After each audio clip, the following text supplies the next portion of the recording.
Umunsi umwe umwana yagiye muri farumasi yiba imiti, nyiri iyo farumasi aramufata arangije amukubitira imbere y'abantu. Nuko haza umugabo aramubwira ati narekere.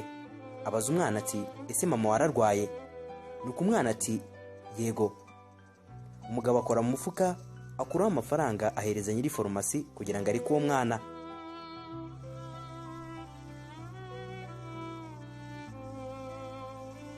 Nuko wa mugabo nta kindi yahise akora, yahise afata ya miti ayisubiza umwana kugira ngo ayishyire mama we wari urwaye.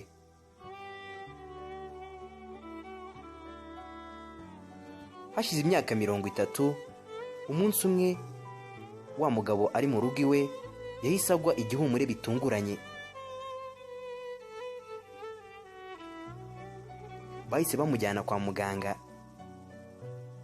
Ari kwa muganga, ibitaro bikaba byaramusabye amafaranga 792 byo kugira ngo abagwe amererwe neza, bingana n'amadolari 400.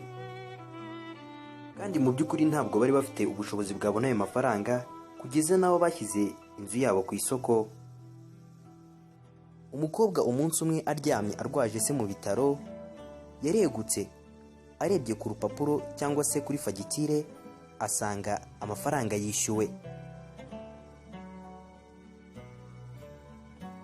Kuri urwo rupapuro hari handitse muribuka umuntu mwafashije imyaka 30 ishize.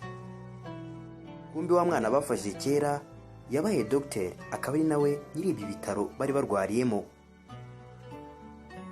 Burya ugira neza yisanga imbere, gira neza wigendere. Bibaye byiza ubutumwa mwabusangiza bagenzi banyu.